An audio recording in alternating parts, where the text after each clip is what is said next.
My own father wrenched my arm so violently that he tore the ligaments in my shoulder, dragged me down the hallway of my childhood home, and locked me inside my old bedroom like a piece of livestock waiting for auction. My only crime. I refused to marry a stranger to pay off my brother's $120,000 business debt. As I sat on the floor of that locked room, listening to my family negotiate my wedding date through the door, they had no idea about the device strapped to my wrist. But they made one fatal mistake.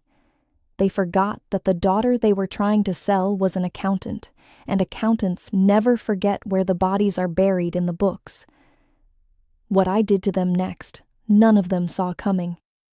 Before I tell you the rest of my story, take a quick second to tell me down in the comments. Which city are you listening from, and what time is it there?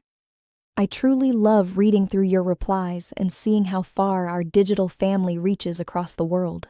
Hi, I am Rachel Turner, and for 28 years I believed that escaping my family was the same thing as being free of them. I was wrong. You are never free of people who believe they own you. I grew up in a dusty little town in West Texas, about 40 minutes outside Lubbock, the kind of place with one stoplight, 2 churches, and absolutely no secrets.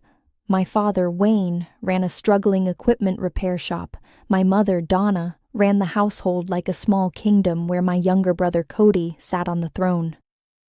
Cody was the boy, the heir, the future of the Turner name. I was the girl, which in my parents' arithmetic meant I was a temporary resident who would eventually belong to some other family anyway. So I made myself useful in the only way they could not dismiss. I studied. While Cody skipped class to ride dirt bikes, I buried myself in textbooks at the kitchen table.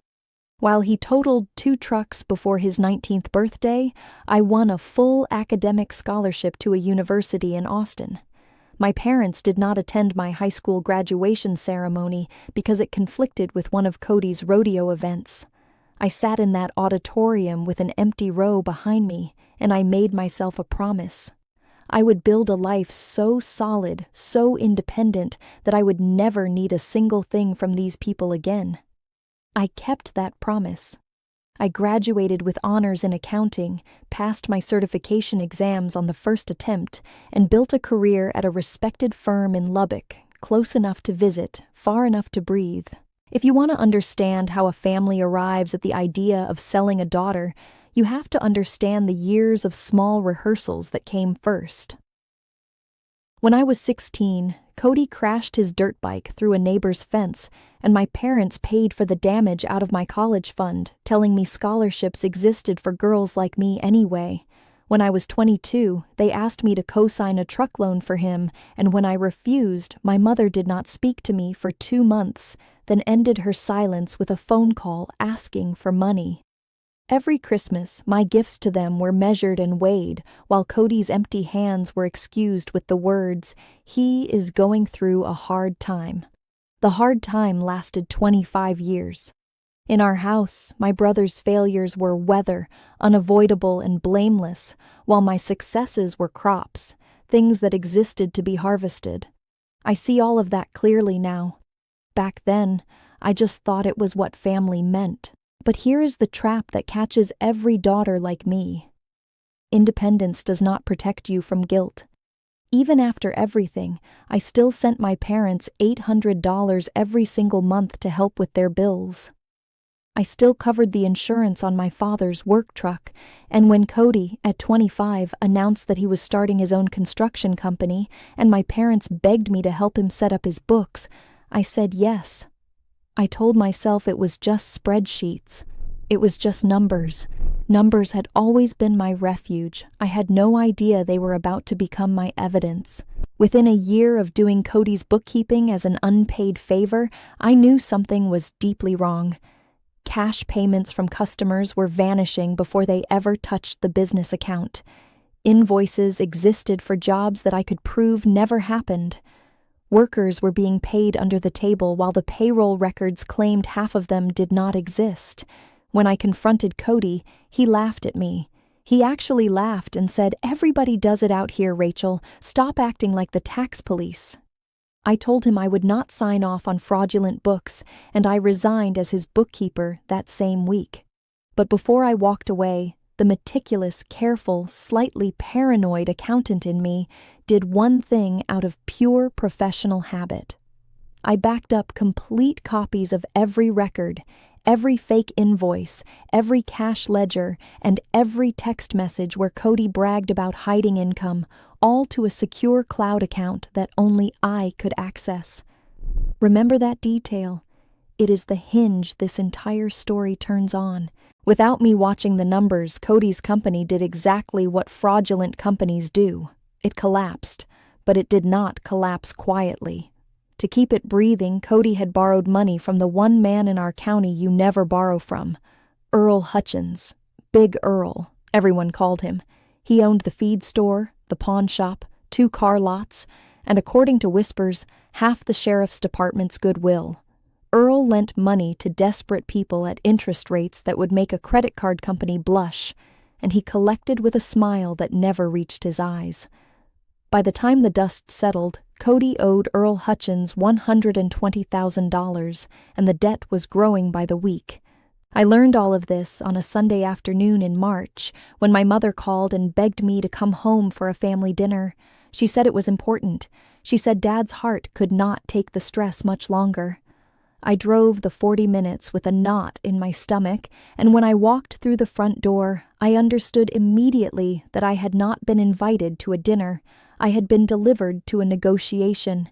Sitting at my mother's dining table, in the seat of honor, was Big Earl Hutchins in a bolo tie and a cream-colored hat, and beside him sat his son, Brandon, 39 years old, twice divorced, with soft hands and a smirk I wanted to slap off his face within the first 90 seconds.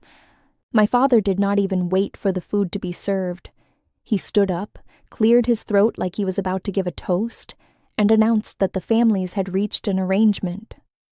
Earl was prepared to forgive Cody's entire debt, every penny of the $120,000, in exchange for one thing: a wedding. Brandon, it seemed, had taken a liking to me at the county fair 2 summers ago, and Earl believed that joining the families would settle accounts in a way that benefited everyone. My father used those exact words, settle accounts, as if I were a line item, as if my life were a transferable asset they could sign over to cover the Golden Boy's losses. I waited for someone to laugh. I waited for someone to acknowledge the insanity of arranging a marriage in modern-day Texas, like we were trading cattle. Instead, my mother reached over, squeezed my hand with tears shining in her eyes, and said, "You have always been the smart one, sweetheart. Now you can finally be the one who saves this family." Brandon winked at me across the casserole. Earl raised his sweet tea in a toast. And Cody, my brother, the architect of this entire catastrophe, leaned back in his chair with his arms crossed and said, "Do not make this weird, Rachel. It is just a wedding. You were going to end up married anyway." I stood up very slowly. I remember my voice sounding strangely calm as I said no. Not a dramatic no, just a complete one. I said I would not be marrying Brandon Hutchins, not to settle a debt, not to save the shop, not for any reason in this world or the next one. I said Cody had created this disaster, and Cody could solve it like an adult by selling his trucks, getting a job, and making payments like everyone else on Earth. Then I picked up my purse and turned toward the door. I never made it. My father moved faster than I had ever seen him move in my life.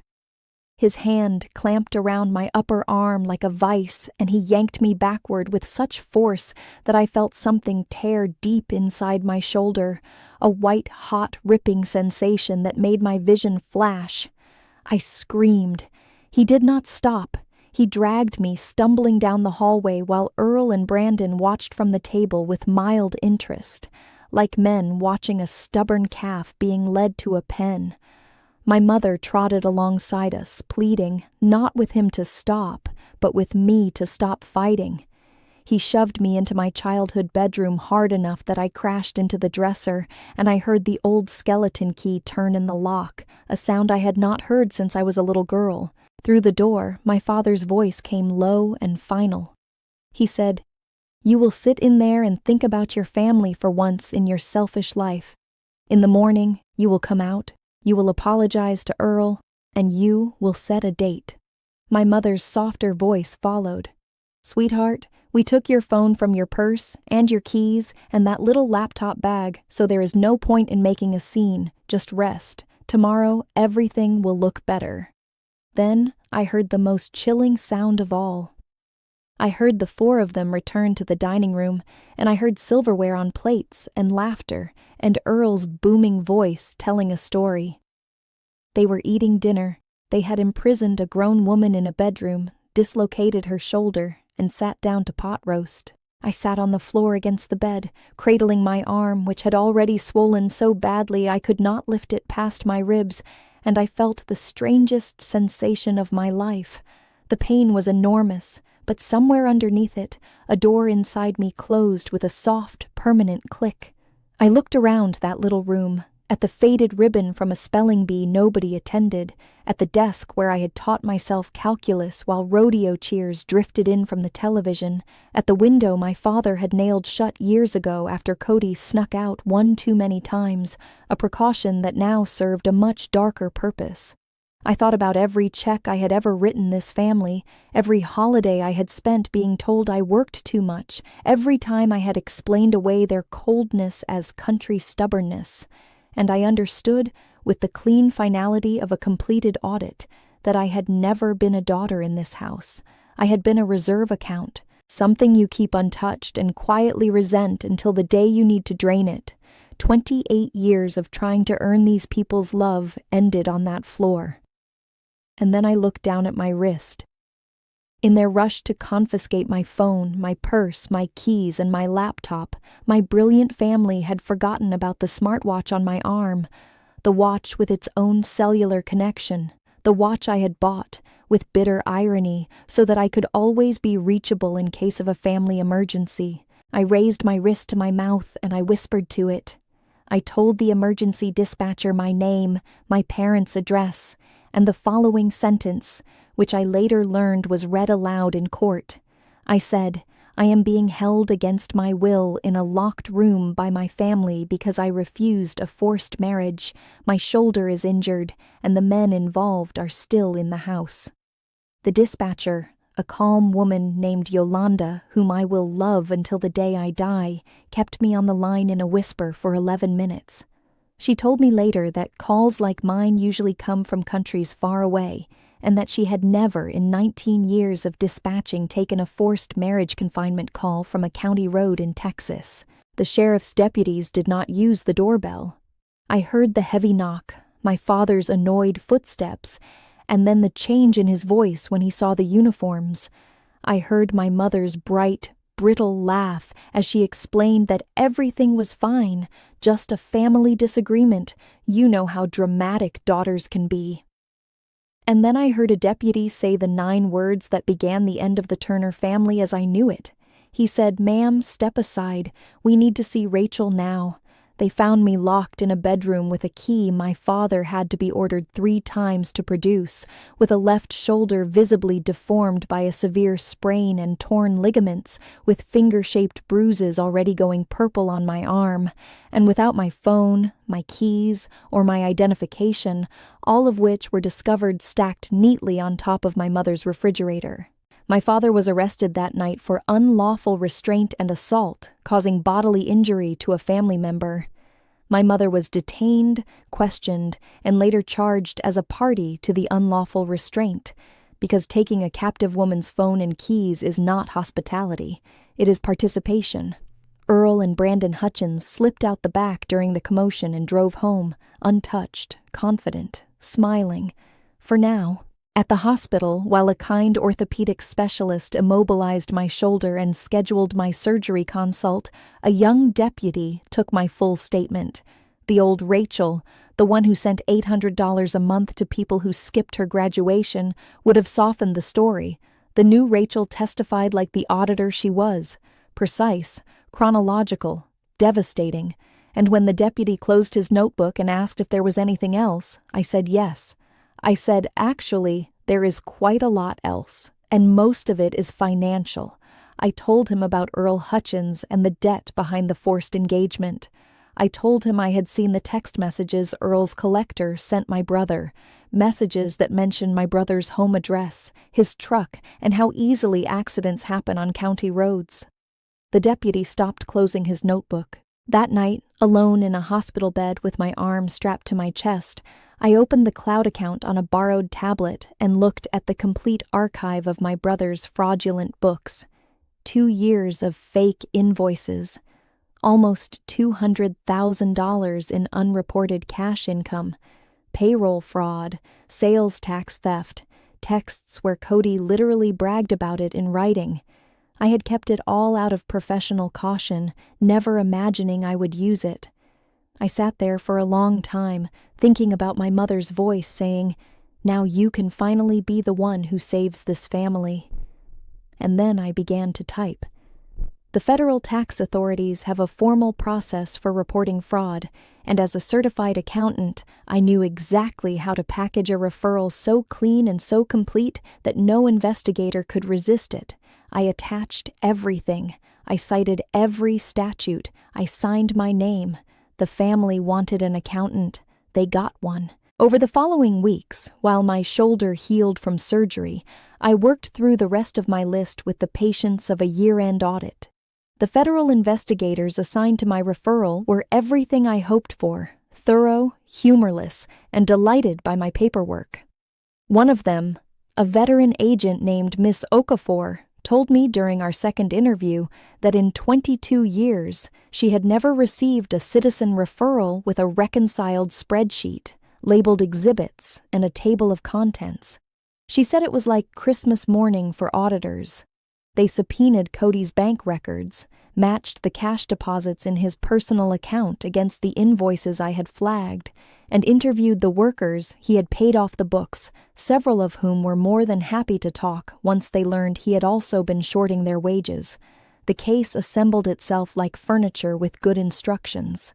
Meanwhile, I gave state investigators every threatening message Earl's organization had sent my brother, which opened an investigation into Hutchins lending for extortion and for interest rates roughly 4 times the legal limit. It turned out I was not the first person Big Earl had squeezed, only the first one with documentation and a grudge. 3 other families came forward within a month. Then I dealt with the money. The $800 a month I had been sending my parents stopped forever. The insurance on my father's truck canceled. The streaming accounts, the phone line I quietly paid for my mother, the dental plan I had added them to through my firm, all of it, gone in one afternoon of phone calls. I had spent 10 years buying the affection of people who saw me as inventory. The store was now closed. My aunt called me from a blocked number, sobbing, telling me my parents could lose the shop, that my father was facing actual jail time, that Cody had federal agents going through his bank records, and that all of it, could stop if I would just tell the prosecutors it was a misunderstanding and maybe sit down with the Hutchins family to smooth things over. I listened quietly until she ran out of words. Then I said, "You are asking the woman with the torn shoulder to apologize to the men who priced her at $120,000. The answer is no, and the price just went up. I blocked her number, and then I blocked the cousins, and the pastor's wife, and every other messenger they sent. In accounting, we call that closing the books." 8 months later, the reckoning arrived in 3 separate courtrooms, and I attended every single hearing with my posture straight and my testimony ready. My father stood trial first. The jury heard Yolanda the dispatcher describe my whispered call. They heard the deputies describe the locked door, the key, the confiscated phone stacked on the refrigerator. They saw the photographs of my shoulder and the surgical report. My father's attorney tried to paint it as a family squabble that got out of hand, and the prosecutor responded by playing my watch call audio one more time. He was convicted of unlawful restraint and family violence assault and sentenced to 2 years in a Texas state facility. My mother accepted a plea for her role and received 10 months in the county jail, plus a restraining order that I requested, and the judge granted with visible disgust on his face. Cody's turn came in federal court, where the tax case my archive had built proved unstoppable. Faced with 200 pages of his own invoices and his own bragging text messages, his attorney advised him to plead guilty. My baby brother, the golden heir, the future of the Turner name, was sentenced to 3 years in federal custody for tax fraud, plus full restitution that consumed his trucks, his equipment, and what remained of his company. He looked for me in the gallery as the marshals led him out, and for the first time in our lives, I saw genuine confusion on his face, as if the laws of his universe had failed him. They had. The universe where his messes became my responsibility had been quietly dissolved, and nobody had thought to send him the notice. And Big Earl Hutchins, the man who tried to acquire me like a foreclosed property, watched his lending empire dissolve under state extortion and usury charges. With 3 other victim families testifying alongside me, Earl received 4 years. And Brandon, who had personally delivered 2 of the threatening messages, received 18 months and a fraud conviction that ended his real estate license. The county auctioned the pawn shop in the spring. I did not bid, but I confess I read the auction listing twice, slowly, with coffee. Here is the part of the story nobody expects. With my family gone, my life did not collapse. It expanded in every direction at once. I transferred to my firm's Austin office, the city where I had first learned what freedom tasted like as a scholarship kid.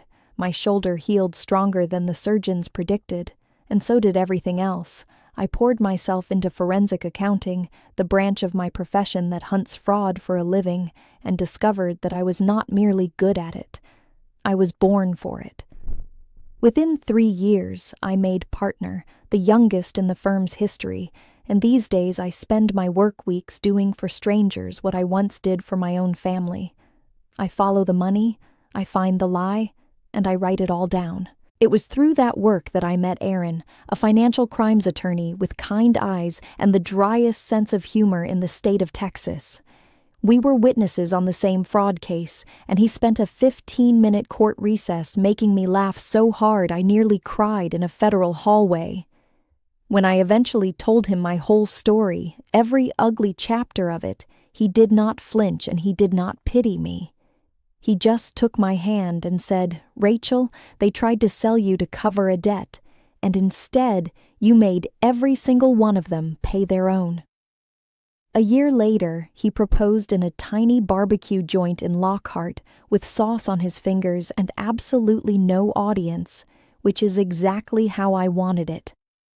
Our wedding was 30 people, 0 negotiations, and not one person in attendance who had ever treated me like collateral. Some nights I stand on the balcony of our home in the Austin Hills, watching the city lights flicker on like a ledger filling with entries, and I think about that locked bedroom. My family looked at me and saw an asset they could liquidate, a debt payment with a pulse. They forgot that the quiet daughter at the kitchen table had spent her whole life learning how numbers work, and the first rule of numbers is this: every debt comes due.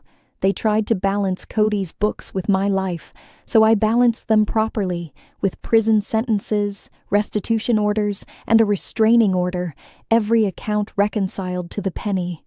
While my father marks days on a calendar and my brother learns what honest work feels like in a federal facility, Rachel is a partner, a wife, and a free woman who will never again pay $800 a month for love that was never for sale in the first place. If you want to see more stories of justice and karma, make sure to hit that like button and subscribe to the channel, and drop a comment below to let me know what you think of how Rachel settled her family's accounts. Would you have reported your own brother, or would you have let the debt collectors handle him? I read every single comment, and your stories inspire the next ones I tell. Until next time, stay strong, protect your peace, And never let anyone convince you that you owe your life to the people who only valued your wallet.